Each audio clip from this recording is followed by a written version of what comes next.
I wonder, Sean, how many movements exist in nature that the human body can perform? What is dance? An interesting question. It is a reaction to sound. There is a certain minimum that everyone needs to know in order to move comfortably. Before the complex dance, which we will call improvisational dance, there are an infinite number of options. The collection of all existing human body movements is like a story where we take a piano and press all the keys at once. There is no music. I was interested in how people will eventually dance. Where is all this leading? What does it mean to dance without style? It doesn't mean that you can't be labeled as this movement is more from the first style and those movements are more from the second. But how simply and naturally can the human body move? We all want to stay relaxed, but none of us can manage it completely. It's easy to talk about calmness when nothing is happening, but everything changes once action begins. When we step on the dance floor, when we move, when we perform, that's when real control is tested. True confidence doesn't appear from nowhere.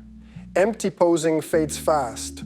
Real steadiness grows from practice and understanding. When you know what you're doing, how it looks, and what your body is telling you. Then confidence becomes natural, calm, and grounded. Today I'll share what cyclic dance is, how it differs from other forms, and why it helps with movement and mobility. Many people think mobility doesn't matter much, but time passes quickly.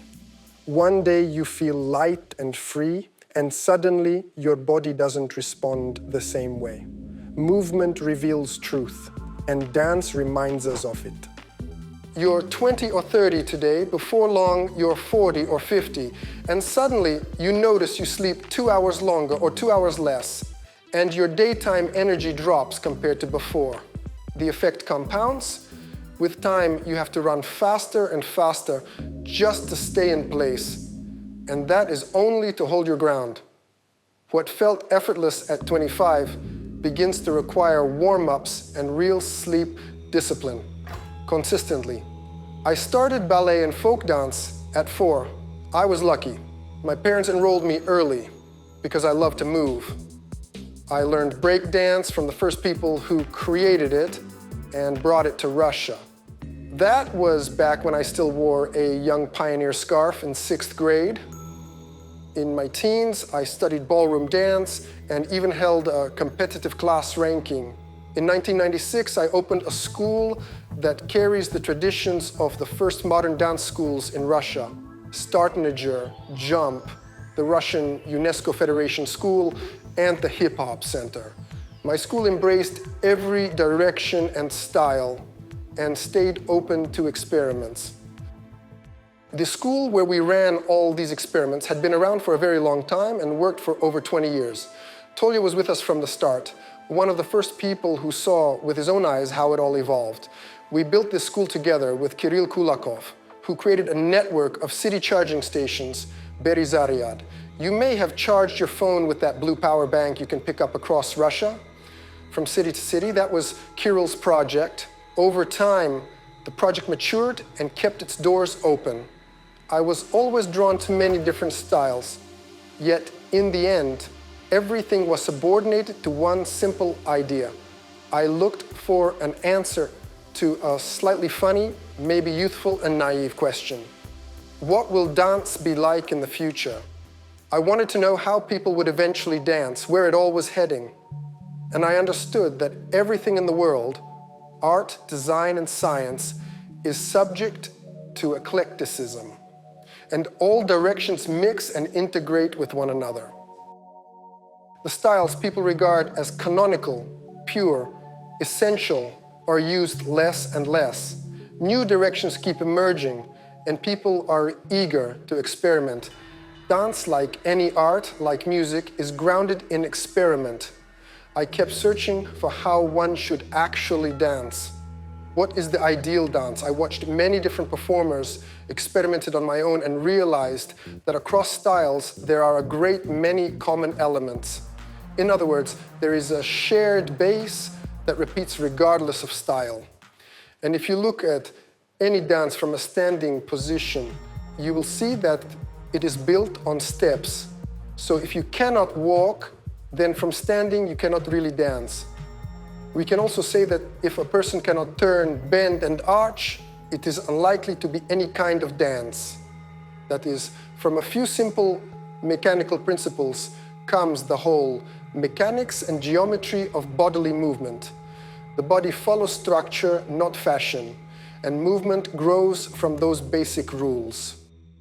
That, to me, is the foundation that goes beyond traditional style.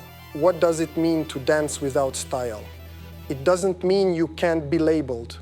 People will always say, this move is from that style, or that one looks like this. Labels are easy to stick, but true freedom comes when you're not driven by established styles. When you move based on mechanical principles of motion, not cultural patterns, and you listen to balance, timing, and alignment. There's a simple formula for efficient movement. Use less energy while keeping high dynamic output. Maximum motion with minimal effort. It doesn't mean you have to exhaust yourself in 5 minutes. You can move at 20% of your dynamic range, even 5, and still dance for hours, staying clear, accurate, and present. You can dance for hours without strain or burnout, using minimal energy at that chosen intensity. These principles are universal and practical. I didn't invent them. Nature itself is organized around them, favoring efficiency and conservation. Long before humans existed, these same laws governed survival for every living system on this planet. And they still do. If this resonates, check Telegram or Instagram. We share live chats and rare materials there. My specialty is solo cyclic dance. What does solo mean? It means you don't use a partner's weight or support. The focus is on you. You learn to control the movements of your own body. A partner may be present or absent. At this stage, it doesn't matter. And what does cyclic mean? It means the dance is built on repeating movements and recurring figures. You move the same way you do when you walk in everyday life. You go right, then left, alternating 1-2, 1-2. That's a 2-beat pattern. You can also walk in place, and you can do doubled motions, pairing steps together. Then you get a 4-beat structure. 1, 2, 3, 4. These patterns can loop for a very long time, over and over, at least hypothetically, until I get bored, and I can invent a huge number of such movements. How many movements in nature can the human body perform? It may feel endless, and you'd be absolutely right if you include all the junk we can do. Amid all that endless variety, there is a portion we are not interested in. You can, for instance, stand still and do cyclic motions with your fingers. That motion can be included too, but it doesn't really have value. Yet there are movements of enormous value because they are reproducible, they merge into a shared base, they blend beautifully, and they fit the concept of cyclic dance I will describe. That's the not very interesting stuff out of the way. Today, everything I'm talking about is dance built on technique. There is no memorized poem, no fixed sequence of steps. What we have are the mechanical principles themselves, organized into ways of performing movement that give you consistent quality and functionality. Technique regulates the order, the logic, and the coordination of how the parts of the body work together. Walking is a technique, swimming is a technique, riding a bicycle is a technique, and you can master specific dance techniques too. By mixing them together, you can move freely and easily, creating your own dance on the fly, in real time, responding to the music and its pulse, and we'll talk about that as well in detail. There are many interesting advantages to this way of dancing. But everything begins with the task at hand. Why dance at all? Let's talk a bit about pleasure, because you think it's cool, right? You like how it looks and feels. Leisure, goosebumps, pure delight. My body longs to express this music through my body, as usual. Great. It's fitness. Important. Settle down, breathe. Meditation. And do you know what meditation is? Of course you do. Yet a few words about it anyway. Focus on rhythm, on drawing, on knitting, on a quiet walk in the park. You repeat movements that push you out of the inner stream of thoughts. You place your attention fully on these repeating actions, and you've already forgotten your worries and problems. You rest, you relax. This is the simplest possible form of meditation. Dance works perfectly here as a switch from your inner monologue to the here and now, because you can dose and carefully adjust the level of difficulty in real time. If you still keep thinking about your worries, make the move a bit more complex, and you'll forget those worries quickly, almost immediately. If the movement feels too hard, simplify it, slow down, rest, and don't stress about anything at all. By tuning the level of difficulty and the overall dynamics of the dance composition, you can align it with your inner state and your current needs and requests very precisely. Any other ideas? Some people dance about things they cannot talk about. This gives rise to either creativity or simply the experience of an emotion that may have become stuck in the body. In fact, emotions tend to get stuck in the body all the time. If an emotion isn't expressed, it sticks and lingers. For example, someone tells a joke and you don't laugh. Was it actually funny? You'll probably say no. But if you allow yourself to laugh heartily, you probably won't say that anymore afterward.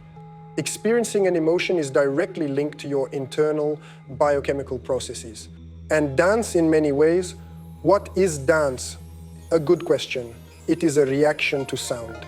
And it is not a literal reaction, the way an equalizer renders things mathematically and mechanically. It is your specific interpretation, your meaning. If you interpret, you truly live it. If you ignore it, you suppress it instead. We can choose what to experience. We can choose which sounds in the track we will dance to and which sounds we will ignore consciously. That too is a deliberate choice, and it is also the art of movement. Within the concept of cyclic dance, we define it as a solo cyclic dance built on specific principles. A few words about these principles. When you're standing in place, we can vary the movement of different parts of the body. There are proximal, central movements that originate from the body center, that is, from the base of support. These are movements of the pelvis and the shoulders in different planes. In other words, you move with the whole body. There are also distal elements. That's when you dance with your fingers or make motions with limbs. And those movements are very hard to systematize because they approach infinity. But everything that comes from the base of support, from the body center, is fundamental movement that can be classified by geometry and by mechanics. And this is the result of my work, which I have pursued for many years, researching and refining it. This is the foundation of cyclic dance. It is a collection of all movements of the human body that exist in nature, meaning all that fit within a specific concept. Of course, that is not the only constraint. In this framework, we are not interested in energy-intensive movements. That is, you can go into extreme positions that put increased load on the joints, moving farther away from a balanced posture. That is not our focus here. We study dance in terms of the movement patterns themselves. This principle is based first and foremost on the geometry of motion, exactly on that principle. Beyond the geometric criterion, there are many other criteria by which movement can be classified. For example, there is a rhythmic grid, and the rhythmic grid must be tied directly to the music. We can invent very complex rhythms, but those do not interest us either. We are interested in simple rhythms that we can clearly hear with a short cycle length, rhythms that can be repeated many times and reproduced easily, reliably. First of all of this rests on an evolutionary foundation. We are used to the idea that humans walk on two legs, and it seems natural to us, as if we can walk from birth. A child grows up and will walk, right? In reality, no. If a child in the wild does not learn walking from parents, they will not walk on two legs.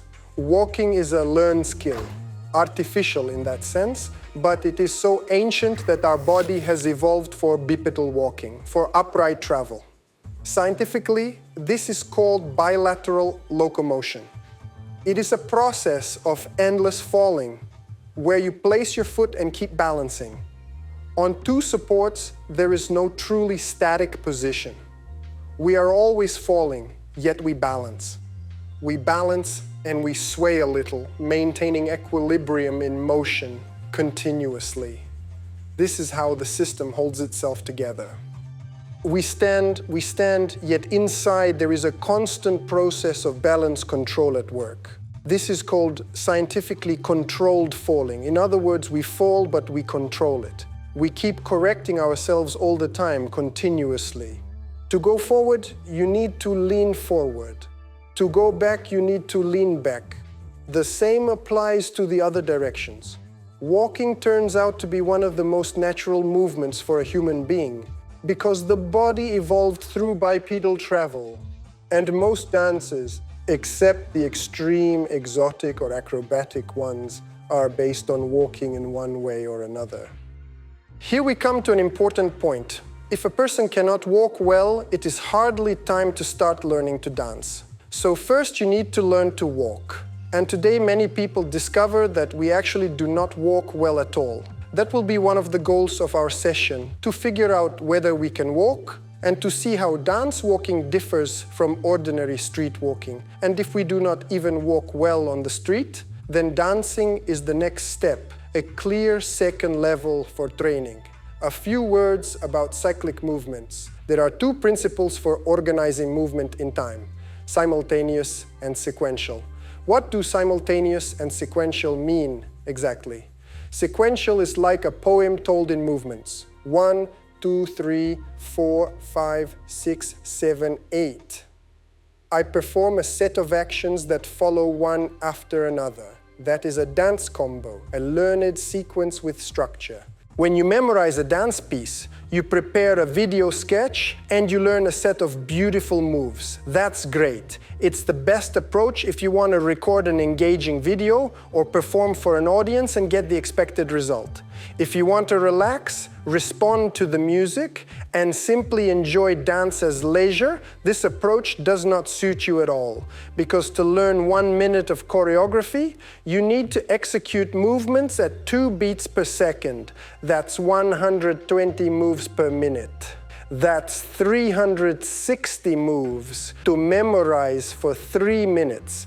After 360 moves, you realize you've danced everything, and then you start again. And how many times will you dance the same 3-minute combo? 5, 10. After that, it just feels silly. No, if you're rehearsing, that's great, but for a party, it isn't a good fit. That's why at a club, at any party, at a corporate event, you see people dancing based on some basic improvisation. It's interesting to ask how simply and naturally the human body can move, and what kinds of movement actually exist. In other words, we missed the elephant in the room. We danced all kinds of things, yet never even moved, say, a particular body part. We ignored it, everything stayed tight and locked. So we need to study the simplest things. Just like in childhood, we spend 4 years learning to walk, just like we learn to use tableware to eat. Dance is also not given by nature. No one is supposed to dance just because it's gifted to them. That doesn't happen in real life. You might say, what about those kids or adults who are so agile? Why are they so agile? Very simple. Coordination is an accumulative skill. Those people climbed trees from childhood, played soccer, did other things, tumbled non-stop. You couldn't make them sit still at all, and it accumulated over time. Balance, stability, all kinds of sports, any physical activity. These are unique mechanical tasks that require separate, specific preparation. With steady practice, the spectrum expands and the body learns range. Meaning, a person who can snowboard may be excellent in that discipline. A master of sport can stand in front of a mirror and still be unable to perform the simplest motions. Some parts of the body may be blocked or offline. I say this as someone who has encountered these situations many times in practice. Even Olympic champions in different sports can discover that certain muscles were never really in their awareness at all. Although you would think Olympic preparation should be superb, people still discover so-called dead zones that are not engaged and rarely activated, and by switching these movements on, we begin to let inertia travel naturally through the body. Do you understand what inertia is? I swing one arm and my torso starts to turn. That is a natural motion. The other kind is artificial and isolated. I do those by deliberately controlling separate elements, piece by piece, very precisely. And in nature, such isolated actions are almost never observed. In the wild, organisms move to transport the body, distributing load across the entire musculoskeletal system and passing impulse from one part to another. So inertia accumulates and travels further through the body, and we can shift that point of moment of inertia along the body when needed. You can see this everywhere if you simply watch the natural movements of animals or birds in the wild patiently. Much of the variety comes from natural movement and from selective isolation working together. Diversity. What is it, and why do we need it at all? A person who wants to dance but has practiced little starts to move and explore. And what do we usually see? We see movement as if the human body were a single muscle. That is, the person tries to move with the whole body. They create a monolith. There is no isolation. It's like taking a piano and pressing all the keys at once. There is no music. Music appears when we press different keys in sequence, one after another, with intention. In the same way, the body consists of segments and muscle groups, and we can arrange them separately into different patterns and switch among these segments, creating variation and nuance. So, to learn to move with variety, you need to use different elements and form patterns from them intentionally and clearly. Sequential movement, when we dance using combos, is fascinating, and there are countless masters who do it uniquely and beautifully.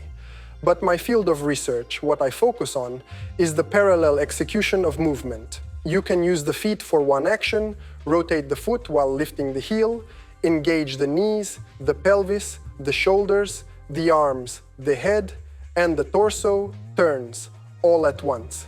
As you can see, we layer many elements at the same time, in parallel. They all exist simultaneously in the body and in rhythm. We can switch the turns off and keep the arms. We can switch the arms to a different element. We can add tilts or bring in new accents. We can vary it however we like, turning layers off and on, building different compositions live on the fly. This is simple geometry that is very easy to learn. It is natural, like riding a bicycle. You go to the gym, train, then take a break for a couple of months, and you have to start over from scratch. Coordination is a different story. Here, a cumulative skill is at work. If you stop at some stage, you can take a 5-year break and then continue from exactly where you left off, because this automatic skill persists for almost a lifetime, on average consolidating for about 25 years, holding steady. So you need only a few minutes to recall it. Yes, the muscles will forget. Yes, sharpness will dip at first, but you switch back on quickly, predictably. And essentially, if the movement is based not on extreme modes of the body but on simple mechanics, you will not lose much in quality at all. The knowledge stays and reactivates fast. Who is dance for? Probably for people who get bored jogging in the park, for anyone who needs an extra musical stimulus. And it is already there, so it is pointless not to use it at all. If you respond to sound, if you hear your favorite music and want to move, you already have a free trigger. You can simply use it rather than ignore it every single time.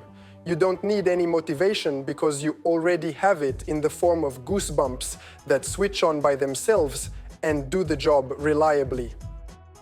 If you feel like you want more, simply follow the QR code or use the link in the comments and sign up for the next session right away, without delay today. What types of cyclic dance are there? Cyclic dance itself is remarkably varied. You can take it from the absolutely monotonous end, where you might repeat one movement for hours, like a long walk in the park. It is a process. You can move on the basis of walking. You can dance on the basis of walking, and it does not demand any heavy thinking. You can simply use it as a way to listen to music through the body. That is what people do at parties. They do not come to prove, he knows 25 moves, and look, he did the 26th. No one really cares how many moves you have. What matters in the moment right now is how you move, how well you control your own body, and how comfortable it feels for you. In other words, you dance, first of all, for yourself. It is your leisure and your own form of active rest. Along this scale, from a primitive style we might call automatic dance to a complex style we might call improvisational dance, there is an endless range of options. You can make it more complex. You can move on the basis of 2 or 3 elements, varying them among themselves. You can use 10, you can use 20. Or you can start one motion and without finishing it, immediately switch to another and a third, breaking the motion apart like a salad, slicing it into small pieces so that the improvisation becomes so dense you yourself could never repeat it. It is a continuous stream created in real time here and now, a live reaction to the situation, to the music, to the space, and to everything happening around you, right? The point is presence and feel, not ticking off tricks. Everything depends on your task, how much you want to load yourself cognitively right now, or whether you want to switch the brain off and just move. To literally listen to music through the body, as we said today, in real time, through sensation. Listening to music while lying on the couch, that's one thing. When you respond to sound and mark the beat, tap your foot, clap, or move with the whole body, which is even better, it's a completely different reaction to sound. You press it through the body and feel the music differently, more directly. What will we do today? We'll look for the most direct, shortest practical route to your own dance through the body's mechanics. I'll show you how to throw away the excess and through the simplest things, sort it out at a fundamental level. How does the body work? It's honestly amazing to me, and it feels a bit shameful to live a whole life and never grasp some simple facts about your own body. There are countless complex topics, and it's normal not to know a difficult one. You can't know all of them. But it feels odd not to know basic things. And here it's universal, applicable everywhere, which is why it's important. Besides, there is also a thing called universal mobility, meaning a baseline of free coordination. Today, we talked about how people move actively from childhood, develop and constantly accumulate coordination memory and coordination experience. So new kinds of activity come much easier to them. In other words, everything they do becomes a bonus for the next tasks. How does that work? This is what I call universal activity, universal coordination. If each part of your body can move freely in 3-dimensional space and coordinate with all the other parts, and you understand the possible combinations, you will handle new tasks you have never faced before more easily. A new sport, stepping onto a snowboard, trying something unfamiliar. It will be easier for you than when you are blocked. When even a simple step to send movement in different directions becomes a problem, that's worse. Developing this universal mobility is a powerful idea that upgrades you in everything, and it keeps working for life. The difference between dance and sport.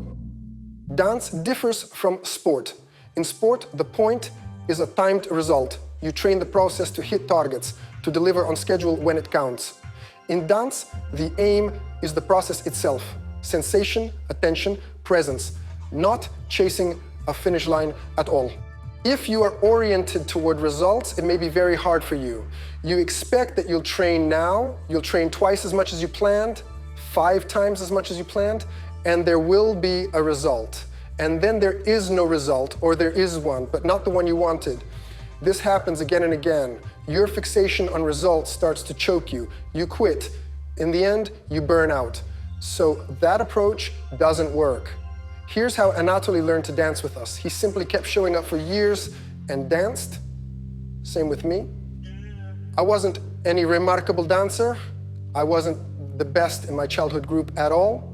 It just accumulates little by little, and then at some point it pops, which means your interest and the ability to enjoy the process work much better over time than stubbornness, rigidity, and brute intention in the moment. So the result is like a bonus that matters, and you get it only if you enjoy the process itself and make it your way of life. And if you don't love the gym, if you don't run in the park in summer and winter, if you don't ski, then consider this. You need to find something for yourself. Some people swim in a pool, some don't. For many, dance is a great way to stay in shape. When you don't need anything at all, you put on music. If you have a mirror, that's fantastic. I didn't have a mirror, but I had a window. In the evening, I turned on the light in the room and saw a lovely reflection in the window when it was dark outside. There was also a cracked, polished wardrobe you could use to dance in daytime when it's bright out, and that is enough. Sometimes it's even better because you don't get distracted by tiny details. They don't matter. The silhouette matters. The composition matters. You can learn to feel composition when everything extra has been thrown away. Presence over performance. Make the room a studio and the window a stage. No special gear, just steady practice, curiosity, and attention to form. Abstraction is a great tool. Performance energy. Another thing that often distinguishes dance is self-presentation. You need to interact with the viewer. That viewer might not exist physically. You can be the viewer. You can watch yourself, observe from the inside, or use a mirror. Or you can perform for someone else or in a public space. The way you work with your confidence, your charisma, your delivery, the mood you embed in your movement, all of that matters a lot. Knowing the geometry of movement is not enough.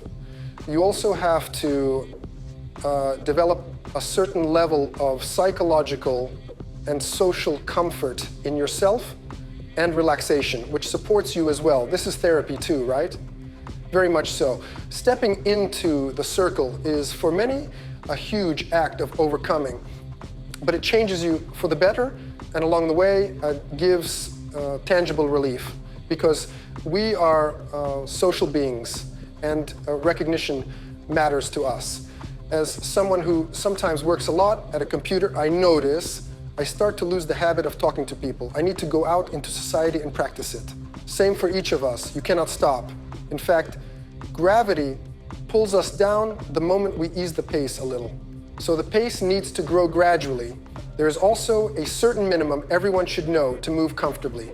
In truth, I think our school education, including physical culture, was not quite what it ideally could have been. Some things we were taught, some things we were not. We were not taught how to lift weights properly at school. We jumped over the vaulting horse, but we never learned to lift. Start small, calm breath, steady gaze, open posture. Practice in low-stakes spaces, a quiet room, and let the body settle. Use abstraction as focus, contour, weight, rhythm. Reduce detail so confidence grows and delivery reads clearly. In the end, a lot of men wound up with wrecked backs and chronic issues, even though we should have been taught in childhood how to lift properly. We also should have been clearly taught the basic geometry of human movement and the simplest coordination on the principles of joint mechanics, but that was missing too. That is another missed piece. And as I say today, without walking, there is no dance. A person who cannot turn, bend, and walk simply cannot dance. Besides, there is such a thing as an ugly dance. It is an interesting topic, ugly dance. You understand? We all do as adults that beauty is subjective. I sometimes like things that shock me with their level of madness when it is done on purpose, and that's okay. I'm not talking about that kind of beauty that breaks all rules. I am talking about natural principles of mechanics. Do not harm your own body. A sensible argument, right? use what nature gave you. When we watch someone dance and a part of the body is blocked, a certain clamp is there, it does not look functional or beautiful because it is uncomfortable for them. They overheat, sweat, and simply cannot relax, for example. And relaxation does not arrive just because you decide to relax. There are specific exercises you can do, and there are great techniques that help. Also, to shake loose at a resonant level and get full body relaxation, you still need to understand coordination. You can shake, yes, but not in every possible way. You might miss or forget important pathways. So you need a clear training program for yourself. Build from fundamentals, safe range of motion, balanced load, breath, timing. Physical activity and dance practice. A question. If someone wants to get in shape and goes to the gym, is simply adding muscle the best path? I see people who look big, yet move stiffly. Where is the threshold where added mass starts to overload the joints and the heart, and what keeps you healthy and moving well? A balance of aerobic work, strength, and elastic stretching, so the body stays capable without losing coordination. Chasing certain visual standards, when a person wants to look beautiful but equates beauty with adding mass, is not always good for health or for movement quality. There is a threshold after which gaining mass begins to overload the joints and also overload the heart. The heart itself does not grow, it stays the same size, while the mass grows and it has to service the whole system constantly.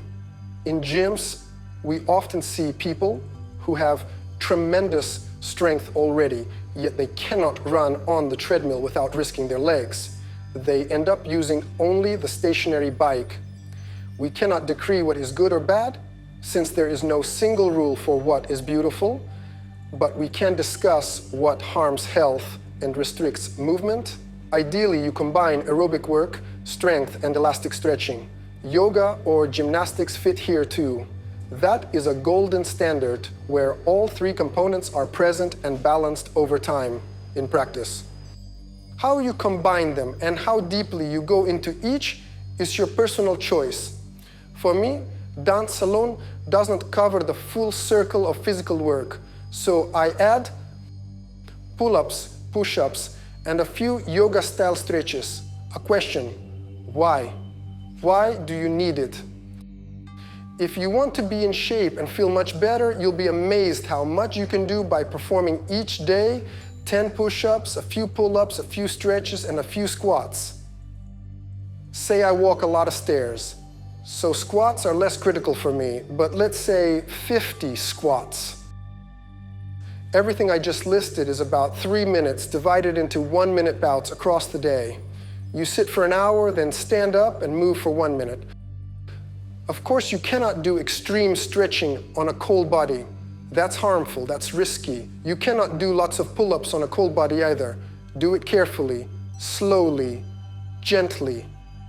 If your goal is not to increase strength, to build strength gradually and methodically more and more, if your goal is to feel good, really good, then 3 minutes a day is fantastic and you can change your life. The gym builds mass, muscle mass, and that is great when you need to solve certain tasks and say you are cutting calories. No equipment is needed. A floor and a doorway will do. Split those 3 minutes into short sets at home or at work. Keep breathing smooth and the tempo controlled. Never force cold joints. If strength gain isn't the focus, aim for consistency and comfort in motion. Small daily bouts lift mood. Who here has tried to lose weight at least once in their life? Fair enough, right? Almost no one is without a couple of extra kilos. Losing them is hard, and it is a long process. There is one common confusion, a swap of terms. People think, I'll go work out now. To lose weight, I need to work out. I need to move. That is myth number one, myth number one. No, movement is important, but it is not first in line. First place is calorie deficit. For example, you say, I'm going to train now, so I'll eat a big meal and then burn it off. That is just pouring water from one container to another and back again. Better to skip the extra food and train a bit less if you have no energy. Not eating at all is harmful, of course. And many people should not fast. You do need to eat. You just do not need the excess. Eat only as much as your planned deficit allows if you want to drop a couple of kilos. And a couple of kilos is not nothing, by the way. 1 kilo is a bottle of water in your hand. 5 kilograms is a 5-liter jug in a backpack you carry up the stairs. 10 extra kilos, 2 jugs, 20 extra kilos, 4 jugs in the backpack. And you are walking around with them, trying to dance with them, so you get soaked, you feel hot, the joints are overloaded, and the heart too. Okay, that part is obvious. There are no ideal people, and we all live under daily stress. 100 tasks fall on us at once, and we tackle the ones that seem most urgent, often forgetting ourselves in that stream. Or we get stressed and say, fine, I won't drink a bottle of vodka, but I'll at least have a big meal. We justify these things to ourselves, but we are not going into motivation today. That is a basic topic, and YouTube is full of it. This is not moralizing. It's simple energy balance and arithmetic. Nevertheless, we do not forget this. First and foremost comes the calorie deficit, and training is important. But it is the second part, it is added to the calorie deficit and does not replace it.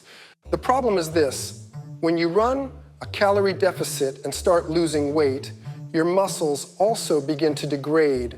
So you actually need physical training just to have the strength to get up in the morning and start your day reliably. Going to the gym, lifting weights, buying a membership, taking classes, going to school for it. None of that is strictly required. You can build yourself a compact routine. 50 squats, 10 push-ups, a few pull-ups, as many as feel comfortable during the day. Some prefer to train every day. Others like to accumulate more and go every other day or every 2 days. I prefer to do a little every day, several 1-minute sets spread across the day.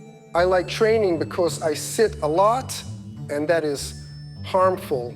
The watch says you shouldn't sit for more than an hour, so you do a short routine that turns on hormones, the heart, and the muscles, bringing you back online. That is a different level of intelligence, by the way. The brain starts to work better. Why do you need to dance? So, where are you planning to dance in the end? On the dance floor. I'm dancing at home. In public? On stage. On stage, sure. You can rehearse set pieces and choreographed numbers in advance. So we agree that different ways of dancing serve different aims and different contexts. If you just want to move, you need a fitness load, but pure fitness and aerobics might bore you quickly. You do not want to spend time on such primitive drills. You can use dance too, just on another level with intent. I want to stress that it is crucial to practice for yourself for your own reasons. If you move mainly to impress someone later, or you hold the illusion that learning to dance will make people pay more attention to you or turn you into a different person, and you chase that image, it may not be the most effective way to change who you are. In real life, if you want to impress people more, do not sneak in through the back door. Go straight in. Study acting, learn to engage with people, train communication. Access emotion clearly. You will impress people if you are actually impressive.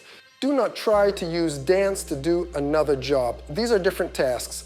My point is that emotional delivery and social success are one story, while dance and the mechanics of the body are another story, something you mostly do for yourself with care.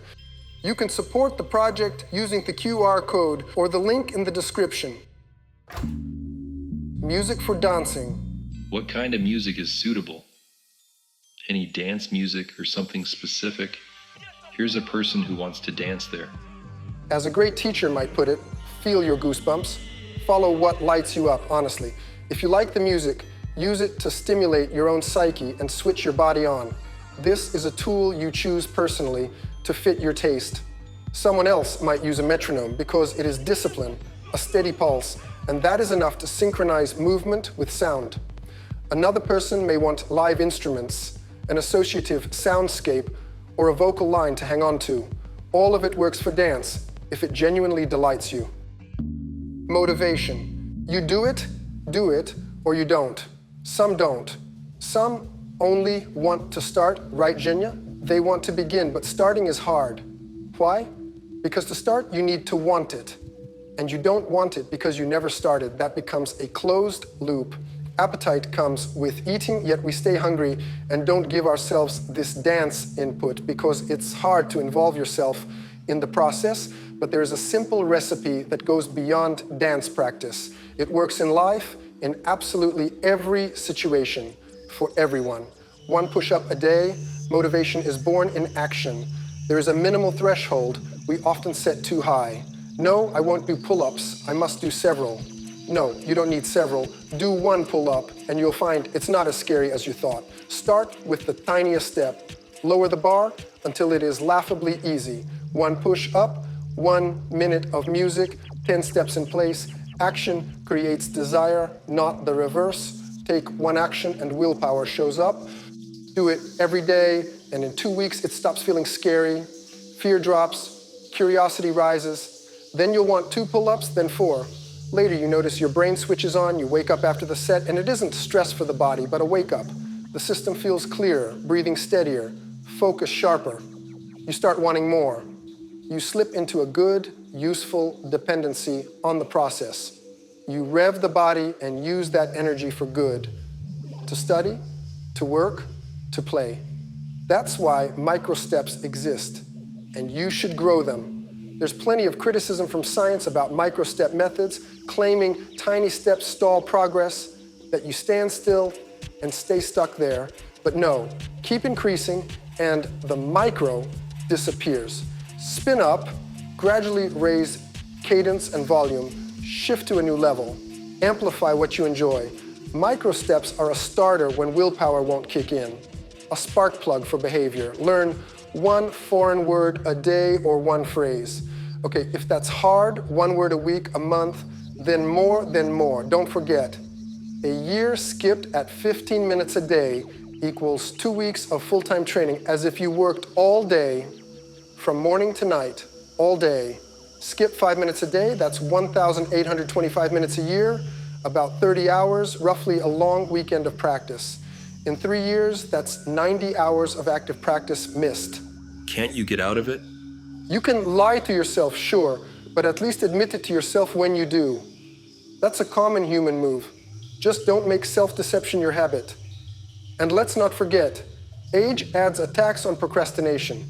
And with each decade, endurance drops and mobility slips. So getting back to the level you had a couple of years ago becomes much harder. The best you can do is stop the decline now. Meanwhile, quality of life has never been more relevant. We live in fascinating times when we don't know what will happen in 2 weeks globally, let alone in 5 or 10 years. It's so interesting that you don't even want bad habits anymore, because you want to see what incredible thing comes next. Use that sense of curiosity to develop yourself. If you don't dance well right away and then quit, remember, the idea of it didn't work is a label you stuck on yourself. It's not a real category. You rated yourself a certain way and froze there. Some people will agree with your verdict, some won't. Those groups can be different sizes. Most will probably say it's actually fine. Often all you need is a smile to stop fussing and the picture already looks better. Here are the main obstacles to learning to dance. the main obstacles in learning to dance. Let's sort the main obstacles by importance. Learning to dance. What is the biggest thing that stops us? You? Anyone? First, physical conditioning, basic muscle tone. You stand up, start moving, and the body starts to ache. Joints, muscles, the breath stumbles, the head fogs, vision dims. That's the first hard stop. No, dance isn't for me, an illusion. Second, coordination. Try to link two simple elements. Right away the head boils, the eyes dim. You start yawning because the brain lacks oxygen. Again, it feels hard. Practice regularity. The next problem. You did something once, tried it, then it faded because no habit. Fear of mistakes or criticism. This is solved through social interaction and having your knowledge affirmed. You need a circle of people to practice with, or at least someone to talk with about it. You can solve a lot socially by interacting, but proving to yourself that you're doing well is tough, since you never really know how others will react. And the right environment matters a lot. Surround yourself with the right people who inspire you, because this isn't sport in the competitive sense. We aren't competing with each other. We compete with our yesterday selves. That's who we need to beat first. And one more thing, most of the rest is noise. Once these are handled, you can train normally. I'd add one more useful point, the lack of a learning system. It's not clear where to apply effort. If you have mentors, guides, or even just access to information, or free follows of people who demonstrate things, it already becomes much more interesting and fun. Build a simple map. What to practice first, how often, and how to measure small wins. Clarity lowers friction. A checklist or tiny syllabus keeps you moving when motivation dips. Track the basics, minutes, reps, songs, and let consistency do the heavy lifting over time. With a path and a team, practice stops feeling random and starts to compound. Myths about dance. Let's dispel some myths then. You need motivation to start dancing. In reality, motivation comes from action, and action comes from very small, regular steps that you don't stop. And you gradually build up when you're ready to build up. Myth. I have no sense of rhythm. Clap with me now. Interesting. That's it, great. Come on, let's all clap our feet together like this.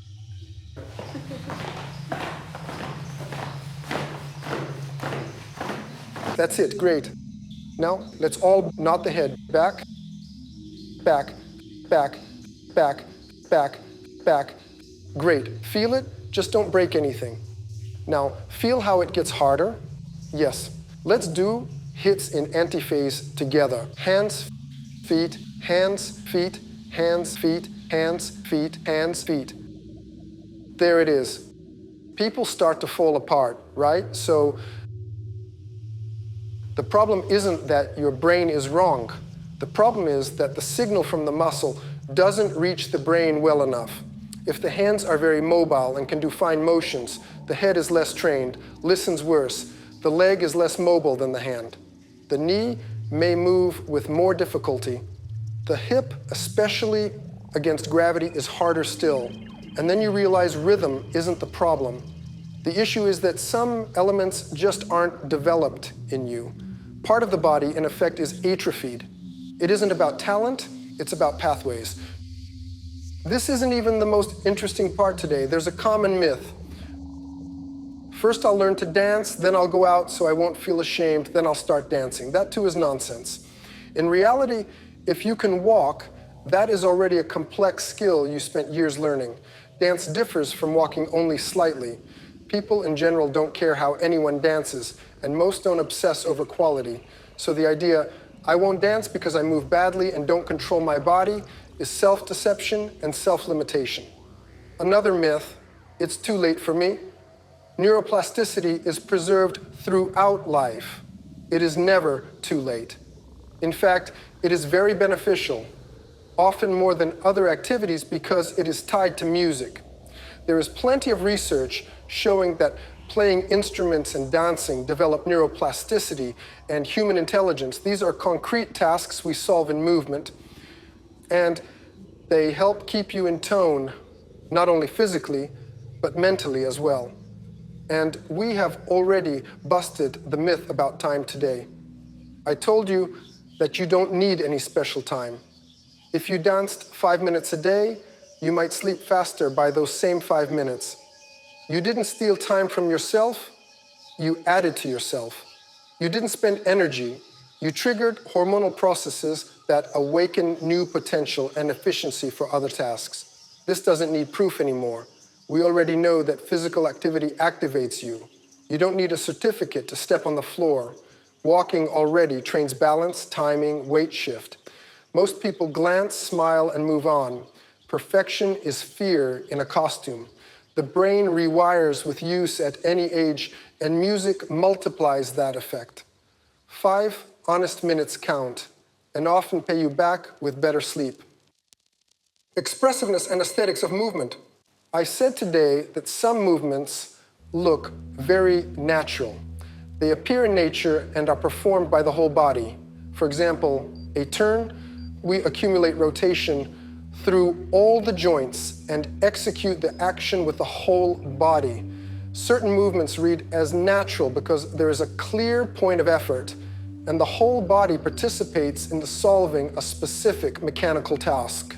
The effort travels through the chain. Weight flows where the task directs. There are also isolated artificial motions, when you move a single body part or clamp the motion into one plane. And these different principles, combined with different techniques, let you vary movement. Why vary movement at all? Because it gives you expressiveness.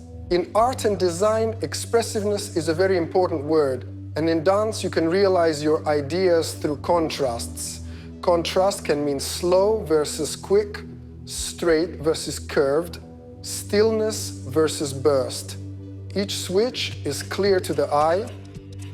Just as you can draw white on black or black on white, you can drop foreign elements into a monotone structure to break it and create contrasts. If a person repeats the same move, attention fades. Make one new move and attention switches on. That's how our psyche works. We track change. It's not about the power of the stream. The power of your flow doesn't matter. You can dance with full effort, but if it's the same move, after a while, you stop being a focus point. Change is what matters. So when you learn to dance, if you work for an audience or for a visual frame, when the outside look matters, you should work with contrasts. Use contrast on purpose. Slow versus quick, curve versus cut, stillness versus burst. If you have thoughts, ideas, or questions after watching, leave them in the comments. New topics and meetings often grow from that. Plasticity and rhythm. There are 2 important elements for building movement by simultaneous execution: plastic motion and rhythm. Look here.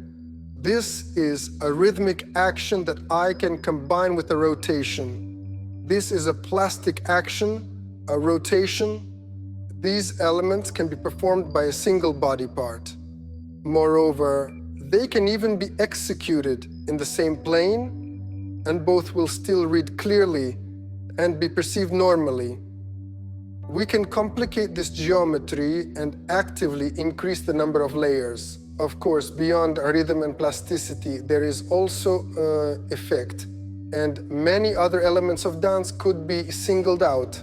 But as a start, the rhythm plastic framework is an excellent base from which to build your whole technique. Layers can stack and stay readable. How is rhythm built? Rhythm consists of strikes and returns. You wind up and strike. You're not hitting a physical object. You strike into space. And you can make that strike with any part of the body, in any direction. In essence, mastery of rhythm is the ability to strike with any body part in any direction. If you can only strike with legs or hands, you're a drummer perhaps, but when the whole body joins, you can fairly say, I'm dancing. Rhythm also has an extreme mode. You can push to high speed and reach resonance. Then there's no strike and return phase. There's resonance that can be moved through the body. You can steer that resonance, send it from chest to hips to shoulders. It's continuous rhythm. The body becomes the drum. Plasticity has certain basic figures from which all others are built. What is plasticity? It is motion with an enveloping trajectory that can run indefinitely with no clear beginning or end. It can be looped, rotations, spirals, waves. More complex figures are assembled from these elements. Just as you can take a shaped ruler and combining different fragments of lines, draw a building or even a human silhouette, anything at all. Likewise, using basic geometric figures like a designer in software builds artworks from circles and squares, you can compose any plasticity from basic geometry, from plastic figures. There are different muscle groups, strong and weak. There are foundational muscle groups that set the whole body in motion, so it is very important to learn to move from the base of support. The path is continuous, wrapping and returning. From arcs, you build complex contours. Move from the ground up, so support drives the chain. For example, from this angle, you can say that arm movements are less important than shifting weight, because weight transfer engages the whole body and recruits far more resources. Of course, you should begin training with the strong muscle groups. And don't forget, body segments get smaller the farther they are from the center, arm, leg. Each next segment is smaller. The farthest end segments are the most mobile and weigh the least, while parts closer to the center are the most massive and heavy, harder to set in motion. We experience greater load there and must spend more energy. These are fundamental things that shape technique. A word on rhythm. First, learn to hold straight time correctly, because straight time can always be broken, cut into pieces, given gaps, syncopation, or swing when you make doubled hits, and turned into a more interesting original structure. But learning should always start with straight time. Start from support. Feet and legs drive the chain, the pelvis sets direction, arms decorate the idea, but the engine sits in the center.